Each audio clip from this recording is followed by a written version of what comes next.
नमस्कार दोस्तों, MCQs test series में आपका फिर से एक बार स्वागत है।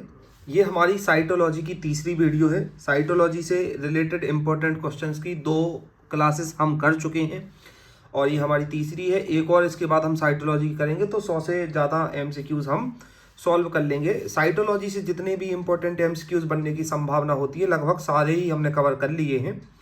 शायद ही अब कोई क्वेश्चन होगा जो साइटोलॉजी से बाहर बनेगा, क्योंकि सेल अधिकतर पूछा जाता है साइटोलॉजी में और सेल से रिलेटेड जितने भी इंपॉर्टेंट एमसीक्यूज हैं वो सब हमने सॉल्व कर लिए हैं।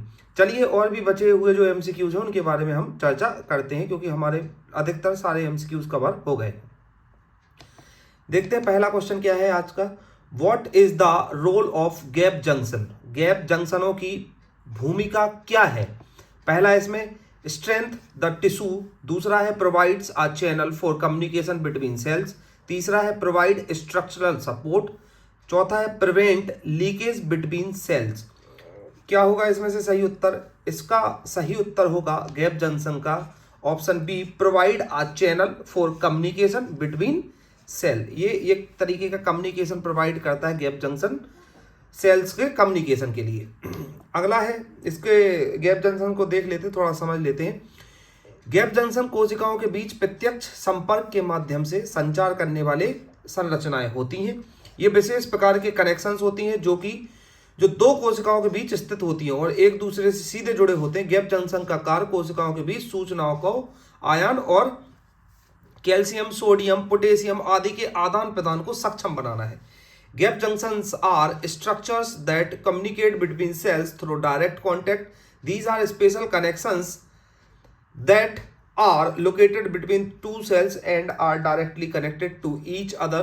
The function of gap junctions is to enable the exchange of information and ions such as calcium, sodium, potassium, etc. between cells. अगला क्वेश्चन है, the structure that allow the movement of materials between the cytoplasm and the nucleus is the, वह संरचना जो कोशिका द्रव और नाभिक के बीच पदार्थों की आवाजाही की अनुमति देती है वह क्या है? पहला ऑप्शन है इसमें प्लाज्मा मेम्ब्रेन, दूसरा है न्यूक्लियर पोर, तीसरा है गोल्जी एपरेटस, चौथा ऑप्शन है एंडोप्लाज्मिक रेटिकुलम। तो ऐसी संरचना जो कोशिका द्रव और नाभिक के बीच कोई भी पदार्थों की आवाजाही मतलब इन एंड आउट की परमिशन देती है, तो वो है न्यूक्लियर पोर। न्यूक्लियर पोर के माध्यम से आवाजाही होती है। क्या होते हैं न्यूक्लियर पोर? एक तरह का संरचनात्मक गेट होता है जो कोशिका के नाभिक यानी न्यूक्लियस और साइटोप्लाज्म के बीच सामग्री के आदान प्रदान को नियंत्रित करता है। यह पोर न्यूक्लियर एनवेलप के भीतर होते हैं जो नाभिक को घेरे रहते हैं। न्यूक्लियर पोर कोशिका के भीतर अत्यंत महत्वपूर्ण संरचना है, क्योंकि यह जीनों के नियमन, प्रोटीन और आरएनए के परिवहन और केंद्रीय भूमिका निभाता है। Nuclear pore are structural gates the regulate the exchange of materials between the cells, nuclear and cytoplasm. These pores are located within the nuclear envelope which surrounded the nucleus. Nuclear pore are an extremely important structure within the cell because they play a central role in the regulation of gene and transport of protein and RNA. अगला question है, which of the following is a function of the cytoskeleton? निम्नलिखित में से कौन सा cytoskeleton का कार्य है? सेल डिवीजन, दूसरा है मेंटेनिंग सेल शेप, तीसरा है ट्रांसपोर्ट ऑफ मटेरियल्स, चौथा है ऑल ऑफ एबव। साइटोस्केलेटन का कार्य क्या है?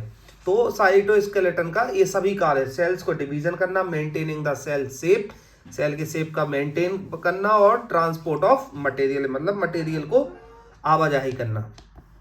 अगला है, which structure is responsible for cellular motility and is composed of microtubules? कौन सी संरचना कोशिकीय गतिशीलता के लिए जिम्मेदार है और सूक्ष्म नलिकाओं से बनी होती है? पहला ऑप्शन है सीलिया, दूसरा है सेंट्रियोल्स, तीसरा है राइबोसोम, चौथा है गोल्जी एपरेटस। क्या होगा इसका सही उत्तर? इसका सही उत्तर होगा ऑप्शन ए, सीलिया। सीलिया क्या होता है? कोशिका के बाहरी हिस्से पर पाए जाने वाले छोटे छोटे बाल जैसी संरचनाएं होती हैं जो कोशिका की सतह से बाहर की ओर उभरती हैं। सीलिया का कार्य कोशिका की सतह पर जुड़े वातावरण में गति लाने, पदार्थों को एक स्थान से दूसरे स्थान तक पहुंचाने, कोशिका को गतिशील बनाने में सहायक होता है। सीलिया कोशिका की महत्वपूर्ण कार्य प्रणाली का हिस्सा होता है और ये विभिन्न प्रकार के होते हैं, जैसे मोबाइल सीलिया जिन्हें मोटाइल सीलिया बोला जाता है और सेंसरियल सीलिया जिन्हें नॉन मोटाइल सीलिया बोला जाता है। सीलिया are thinny hair-like structure found on the exterior of the cell that project outward from the cell surface. The function of cilia is to move the cell surface in its environment, transport substances from one place to another place to make the cell mobile. Cilia are part of the vital functioning of the cell and there are different types such as mobile cilia, motile cilia जिन्हें कहा जाता है, and sensory cilia जिन्हें non motile cilia कहा जाता है। अगला question है the structure responsible for maintaining the shape of the cell. कोशिका के आकार को बनाए रखने के लिए जिम्मेदार संरचना कौन सी है?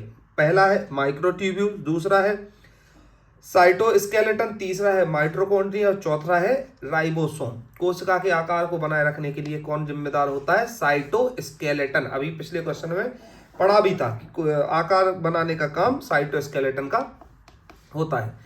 Which of the following organelles contain its own DNA? निम्नलिखित में से किस कोशिका अंग में अपना स्वयं का डीएनए होता है? किसमें होता है? न्यूक्लियस में, दूसरा है माइटोकॉन्ड्रिया में, तीसरा है गोल्जी अपरेटस में, चौथा है एंडोप्लाज्मिक रेटिकुलम में। इसका सही उत्तर क्या होगा? Option B, mitochondria.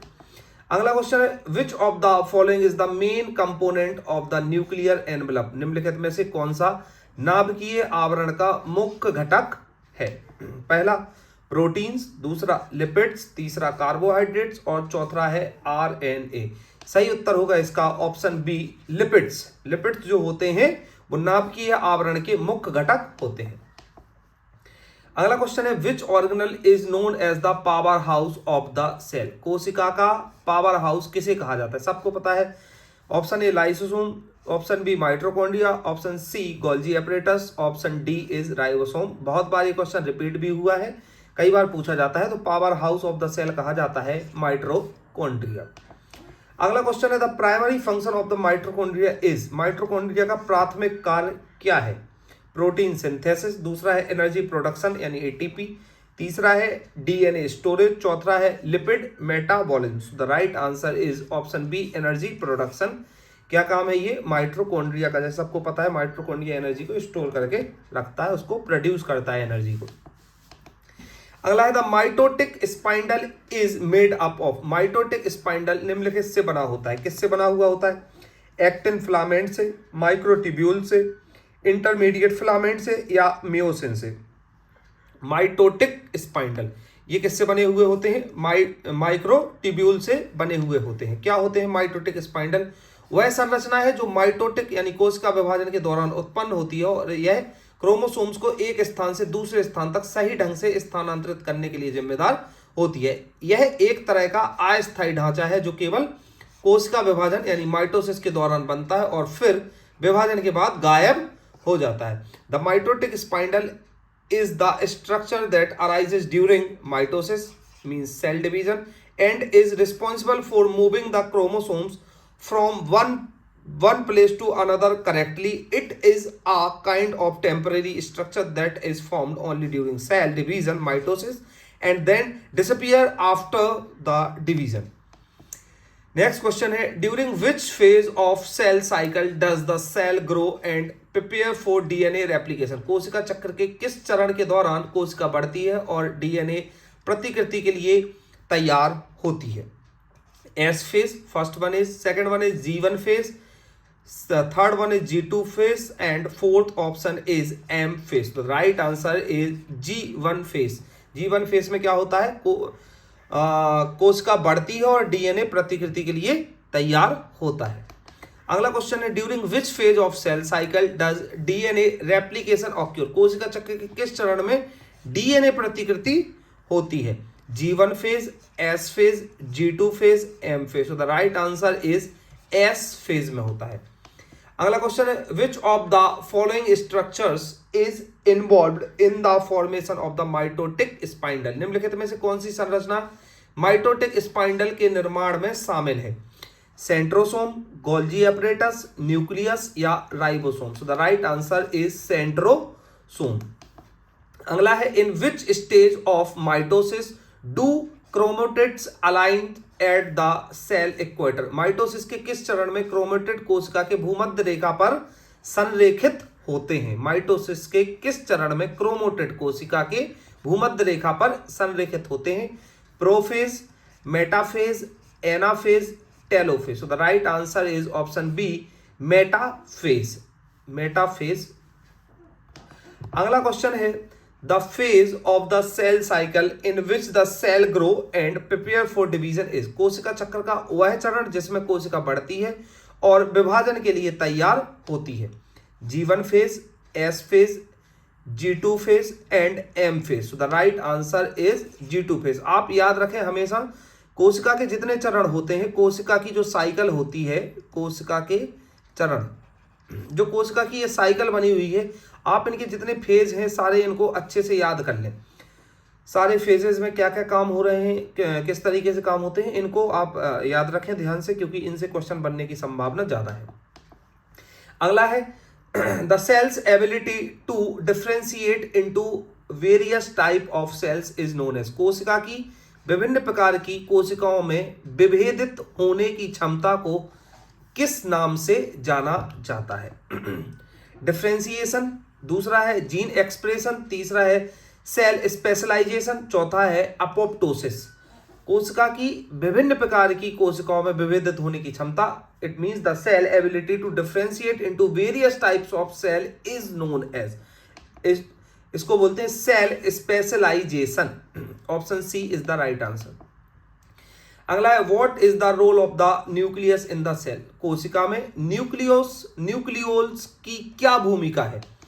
पहला है प्रोटीन का सिंथेसिस करना, दूसरा है सिंथेसिस ऑफ राइबोसोमल आरएनए, तीसरा है डीएनए रेप्लिकेशन, चौथा है cellular respiration. So the right answer is option B, synthesis of ribosomal RNA. Ribosomal RNA is the work of nucleolus. अगला क्वेश्चन है which of the following is the major function of the smooth endoplasmic reticulum. निम्नलिखित में से कौन सा चिकनी अंतःप्रदव्य जालिका का प्रमुख कार्य है? Synthesis of proteins, storage of calcium ions, detoxification of drugs and packaging of protein. So the right answer is option C, detoxification of drugs. अगला क्वेश्चन है the movement of molecules from high concentration to low concentration without using energy is called, यानी बिना ऊर्जा का उपयोग किए अणुओं का उच्च सांद्रता से निम्न सांद्रता की ओर, यानी उच्च सांद्रता से निम्न सांद्रता की ओर स्थानांतरण क्या कहलाता है? Active transport, facilitated diffusion, osmosis, passive transport क्या कहलाता है? तो इसका सही उत्तर होगा ऑप्शन डी, पैसिव ट्रांसपोर्ट। अगला क्वेश्चन है which of the following is not a part of the cytoskeleton. निम्नलिखित में से कौन सा साइटोस्केलेटन का हिस्सा नहीं है? साइटोस्केलेटन का हिस्सा नहीं है। Micro filaments, microtubules, ribosome and fourth one is intermediate filaments. So the right answer is option C, ribosome.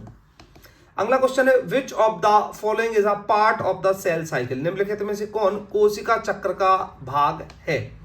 Metaphase, M phase, anaphase या ऑल ऑफ दीज। तो right answer is all of these. Metaphase, M phase, anaphase ये सभी कोशिका चक्र के भाग हैं। अगला क्वेश्चन है which organelle is involved in the packaging and distributing of protein and lipids. कौन सा अंग प्रोटीन और लिपिड की पैकेजिंग और वितरण में शामिल होता है? Ribosome, Golgi apparatus, mitochondria, endoplasmic reticulum. तो the right answer is Golgi apparatus क्या करता है? प्रोटीन और लिपिड्स की पैकेजिंग और वितरण करता है।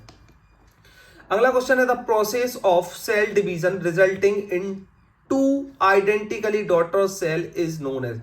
कोशिका विभाजन के परिणाम स्वरूप दो समान संतति कोशिकाएं बनने की प्रक्रिया को क्या कहते हैं? Meiosis, mitosis, cytokinesis and binary fission. क्या होगा इसका सही उत्तर? Option B is the right answer, mitosis. दो कोशिकाएं, दो समान कोशिकाओं के, डॉटर कोशिकाओं के बनने की प्रक्रिया को बोलते हैं mitosis. Which of the following structures is involve in the synthesis of lipid, निम्नलिखित में से कौन सी संरचना लिपिड के संश्लेषण में शामिल है? Rough endoplasmic reticulum, smooth endoplasmic reticulum, mitochondria and fourth one is ribosome. So the right answer is option B, smooth endoplasmic reticulum. अगला क्वेश्चन है which cell organelle is responsible for storing genetic information, कौन सा कोशिका अंग आनुवांशिक जानकारी संग्रहित करने के लिए जिम्मेदार है? राइबोसोम, दूसरा है माइटोकॉन्ड्रिया, तीसरा है न्यूक्लियस, चौथा है Golgi apparatus. So the right answer is option C, nucleus.